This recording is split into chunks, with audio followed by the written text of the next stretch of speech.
ఈ ఉదయమున నీవు ఎవ్వరినీ కలుసుకొనక ముందు ప్రభువును కలుసుకో. నీవు ఎవ్వరినీ చూడకముందు ప్రభువును చూడు. నీవు ఎవ్వరితో మాట్లాడకముందు ప్రభువుతో మాట్లాడు. నీవు దేనిని వెదకకముందు ఆయన రాజ్యమును నీతిని వెదకు.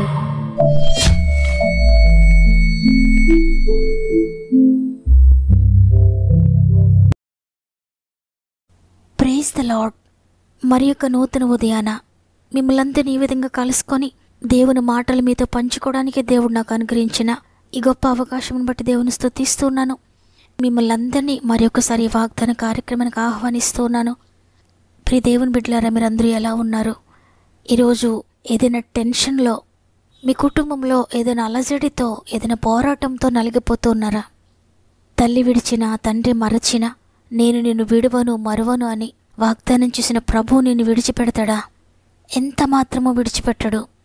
అందువల్ల నీ కుటుంబంలో ఏ పరిస్థితులున్నా, నీ హృదయంలో ఏ వేదన, ఏ బాధ ఉన్నా, నీ జీవితాన్ని, మీ పరిస్థితులన్నింటినీ కూడా దేవుని చేతిలో పెట్టండి. మిమ్మల్ని ఎంతగానో ప్రేమిస్తున్న ప్రభువు తప్పకుండా మీ జీవితంలో నూతన మార్గములు తెరవబోతున్నాడు. మీ జీవితాన్ని టోటల్గా ఆయన మార్చబోతున్నాడు. విశ్వసించండి, దేవునికి సమర్పించుకోండి. అంతేకాకుండా మీలో ఇంకెవరికైనా ప్రేయర్ రిక్వెస్ట్ ఉంటే తప్పకుండా నాకు తెలియచేయండి. మీ అందరి కొరకు మేము ప్రార్థిస్తున్నాం. మీరు ఏ ట్రబుల్స్లో ఉన్నా, ఏ బాధల్లో ఉన్నా చివరి ప్రార్థనలో తప్పక ఏకీభవించండి. ఎందుకంటే మిమ్మల్ని అందరినీ సృష్టికర్తతో కలపడానికి నేను ఇష్టపడుతున్నాను. మీ చెయ్యి ఆయన చేతిలో పెడితే తప్పక ఆయన మిమ్మల్ని నడిపిస్తాడు నూతనమైన మార్గంలో. సమస్త మహిమ, ఘనత, ప్రభావములు దేవునికి చెల్లునుగాక. ఈరోజు ప్రభు మనకు అనుగ్రహిస్తున్న వాగ్దానాన్ని చదువుకుందాం. కీర్తనలు 103వ అధ్యాయము 13వ వచనము. తండ్రి తన కుమారుల ఎడల జాలిపడునట్లు యెహోవా తన యందు భయభక్తులు గల వారి ఎడల జాలిపడును. ఆమేన్. చూడండి, జాలి, కరుణ, దయ, ప్రేమ అనేవి ఎక్కడా కనబడని భయంకరమైన లోకంలో మనం జీవిస్తూ ఉన్నాం. స్వంత వారి ద్వారా కూడా ప్రేమను పొందలేక, జాలిని పొందలేక, ఎవరైనా నన్ను కరుణిస్తారేమో, ఇప్పటికైనా నాపై జాలి చూపిస్తారేమో, ఈ పరిస్థితుల్లోనైనా నన్ను ప్రేమిస్తారేమో అని ఒకవేళ మీరు ఎదురు చూస్తున్నారేమో. ఈ లోకంలో ఎవ్వరి జాలి మీరు పొందకపోయినా, ఎవరి ప్రేమ మీరు పొందకపోయినా భయపడొద్దు. సృష్టికర్త అయిన దేవుడు ఈరోజు నీకు వాగ్దానం ఇస్తున్నారు. తండ్రి తన బిడ్డల ఎడల ఏ విధంగా జాలి కలిగి ఉంటాడో అట్టి విధమైన జాలిని నేను నీ మీద కలిగి ఉన్నాను అని. అయితే ఇక్కడ ఒక కండిషన్ చూస్తున్నాం మనం. దేవుని యందు భయభక్తులు గలవారి ఎడల ఆయన జాలి పడతారు అని ఇక్కడ వ్రాయబడి ఉంది. అవును, చాలామంది దేవునిపై ప్రేమ కలిగి ఉండడం కన్నా కూడా నేను తప్పు చేస్తే దేవుడు నన్ను శిక్షిస్తాడేమో, నేను దేవునికి దూరంగా జీవిస్తే ఆయన నన్ను శపిస్తాడేమో, దేవుని ఉగ్రత నేను పొందుకుంటానేమో అని దేవునికి భయపడుతూ జీవిస్తూ ఉంటారు.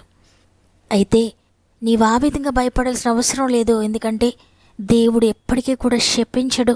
ఆయన ప్రేమయ్య ఉన్నాడు. గాడ్ ఈజ్ లవ్ అని వ్రాయబడి ఉంది. అంటే ఆయనే ప్రేమ. ఆ ప్రేమలో నుండి నీపై శాపం అనేది రాదు. ఒకవేళ తప్పు చేసి నీవు ఆయనకు దూరం అయిపోవాలి, నీవు ఆయనను కాదనుకోవాలి, కానీ ఆయన మాత్రం నేను ఎప్పటికీ త్రోసివేసే దేవుడు కాదు, నిన్ను కాదనుకునే దేవుడు కాదు, నిన్ను దాటిపోయే దేవుడు కాదు.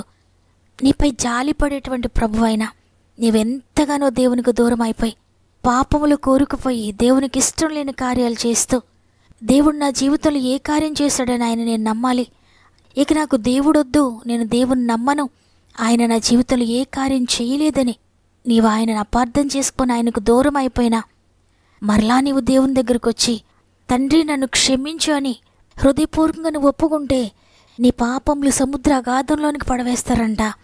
ఇక ఎప్పటికీ కూడా నీ పాపములు జ్ఞాపకం చేసుకోడాయన నేను క్షమిస్తాడు. తిరిగి నిన్ను తన కుమారునిగా చేర్చుకుంటాడు, తన కుమార్తెగా చేర్చుకుంటాడు. ఒక తండ్రి తన కుమారుడు తప్పు చేసి మరలా వచ్చి నాన్న నన్ను క్షమించి, నేను తప్పు చేసినని ఒప్పుకున్నప్పుడు తండ్రి ఏ విధంగా చిన్న బిడ్డని క్షమిస్తాడో, ఎంత నష్టం చేకూర్చినా దానిని క్షమించి మరలా కుమారుని ఏ విధంగా ప్రేమిస్తాడో అట్టి విధమైన ప్రేమనే నిత్యుడకు తండ్రి కూడా మనపై కలిగి ఉన్నాడు. గర్భమున పుట్టిన బిడ్డను ఒకవేళ తల్లి కరుణించకుండా విడిచిపెట్టినా నేను మాత్రం విడువనని చెప్పాడు ఆయన. నిజమే, అనేకసార్లు తల్లిదండ్రులు కూడా మనలను విడిచిపెట్టొచ్చు. తల్లిదండ్రులు కూడా ఒక్కొక్కసారి క్షమించలేకపోవచ్చు. అయితే నిన్ను కన్నా ఆ నిత్యుడగు తండ్రి మాత్రం ఎప్పటికీ కూడా నిన్ను విడిచిపెట్టడు. కాబట్టి ఈ లోకంలో ఎవరూ నీపై జాలి చూపించలేదని, నీ స్వంత వారే నిన్ను కరుణించలేదని, నిన్ను ప్రేమించడం లేదని, ఇంతగా నిన్ను ప్రేమించిన వారు నన్ను విడిచిపెట్టారు, నన్ను దూరం పెట్టారని నువ్వు బాధపడొద్దు. ఎవ్వరూ జాలి చూపించకపోయినా బాధపడొద్దు. కన్న తల్లిదండ్రుల పట్ల ఏ విధమైన భయము కలిగి ఉంటారో పిల్లలు అంటే, తండ్రి శిక్షిస్తాడని కాదు, నా తల్లి నా తండ్రి అనే ఒక రక్త సంబంధం కలిగి అటువంటి ప్రేమను అటువంటి భయమును కలిగి ఉంటారు. కన్న తండ్రి హృదయాన్ని బాధ పెట్టకూడదని, తల్లి హృదయాన్ని బాధ పెట్టకూడదని వారికి ఏ విధంగా లోబడుతున్నావో, వారి పట్ల ఏ విధంగా భయభక్తి కలిగి ఉంటున్నారో అదే విధమైన ప్రేమ, అదే విధమైన భయభక్తులు దేవుడు కూడా కోరుకుంటున్నాడు. ఈ ప్రపంచంలో ఉన్న ఇన్ని కోట్ల మందిని ఆయన పుట్టించాడు. వారందరూ ప్రభువును నమ్మినా నమ్మకపోయినా, ఆయన యందు భయభక్తులు కలిగి ఉన్నా లేకపోయినా అందరికీ సమానంగా ఆహారాన్ని ఇస్తున్నాడు. ఆయన అందరికీ సమానంగానే సూర్యుడు ఉదయిస్తున్నాడు, అందరికీ సమానంగా వర్షాన్ని ఇస్తున్నాడు, అందరికీ సమానంగా పంటలు పండిస్తున్నాడు, ఆరోగ్యం ఇస్తున్నాడు, వ్యాపారాలు ఇస్తున్నాడు, ఉద్యోగాలు ఇస్తున్నాడు. వారికి ఏది కావాలో అన్నీ కూడా ఆయన దయచేస్తున్నాడు.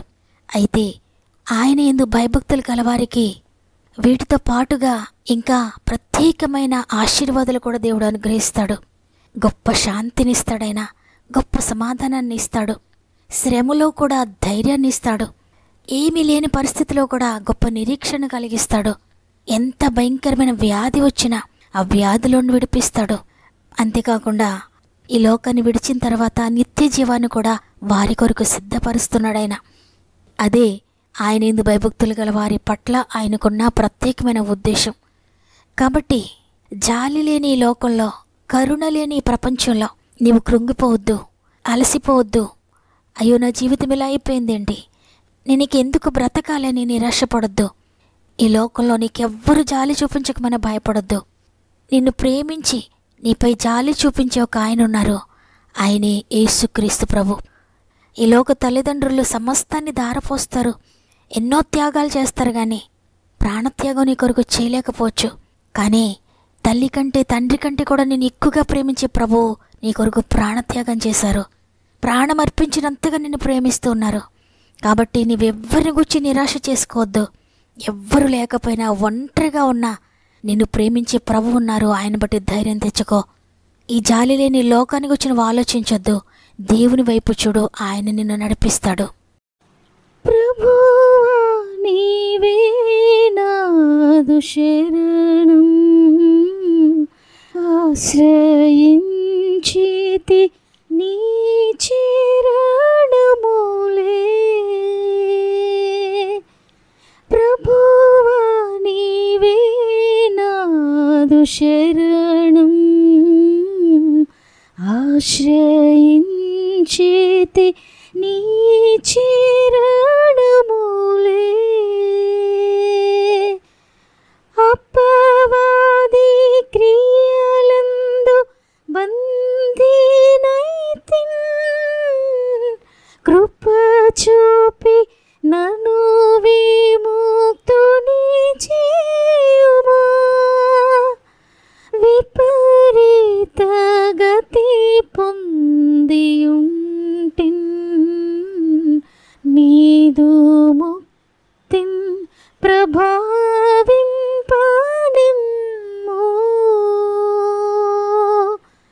ప్రభువా నీవే నాదు శరణం, ఆశ్రయించితి నీ చరణములే. నీ న్యాయ విధులన్నీ భంగపరచి, గాయపరచితి నేను అపరాధిని. పరితాపమును పొందుచుంటే నాదు పాపము క్షమించు దేవా. ప్రభువా నీవే నా నాదు శరణం ఆశ్రయించితి నీ చరణములే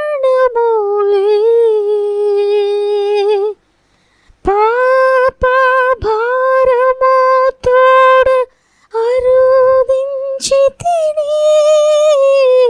సీదా తీర్చుము శాంతి జలములతో పాప భారము తోడ అరుదించితిని సీదా తీర్చుము శాంతి జలములతో నీ ప్రేమ రుధిర స్రవంతి శాప భారము తొలగించు దేవా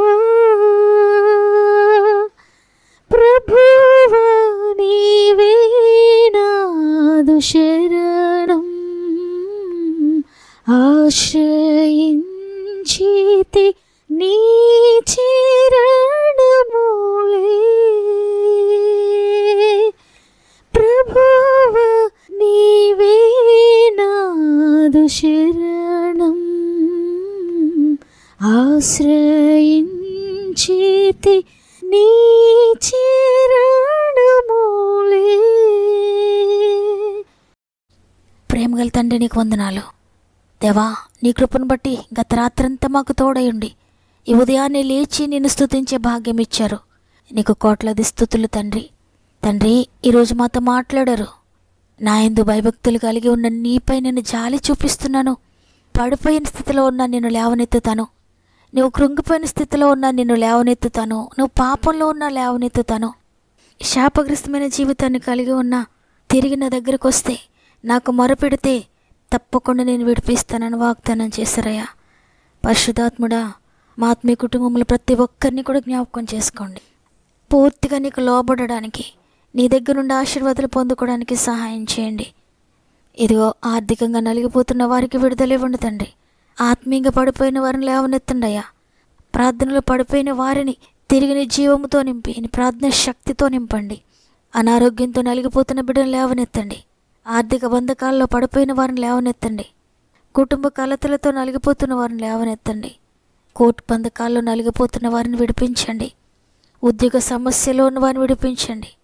వ్యాపార సమస్యలను విడిపించండి.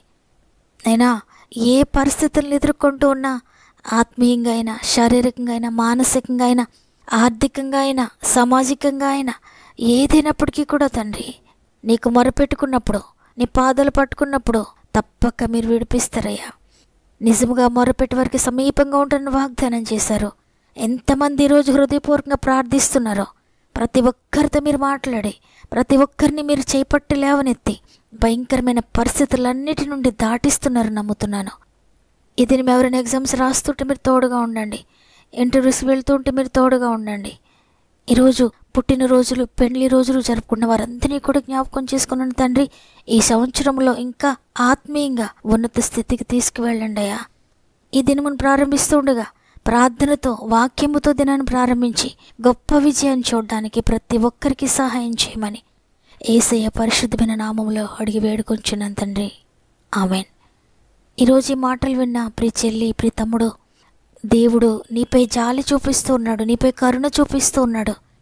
అయితే ఆయన జాలిని, ఆయన కరుణను నిర్లక్ష్యం చేయకుండా కృపకాలం దాటిపోకముందే ఇప్పటికైనా నీ పాపాన్ని విడిచిపెట్టి, నీ వ్యసనాలను విడిచిపెట్టి దేవుని దగ్గరకు వస్తే నిన్ను దేవుడు తప్పక దీవిస్తాడు. నీ జీవితంలో చక్కటి భవిష్యత్తు నీకు ఇవ్వబోతున్నాడు. విశ్వసించిన వారందరూ కూడా ఆమెనని చెప్పండి. లైక్ చేయడం, షేర్ చేయడం మర్చిపోకండి. దేవుడు మిమ్మల్ని, మీ కుటుంబాలను దీవించి ఆశీర్వదించునుగాక. దేవుని చిత్తమైతే తిరిగి రేపు అందరం కలిసి ఆయనను స్తుతిందాం. అంతవరకు ప్రభు మీకు, మీ కుటుంబాలకు తోడేయండి, నడిపించునుగాక. God bless you.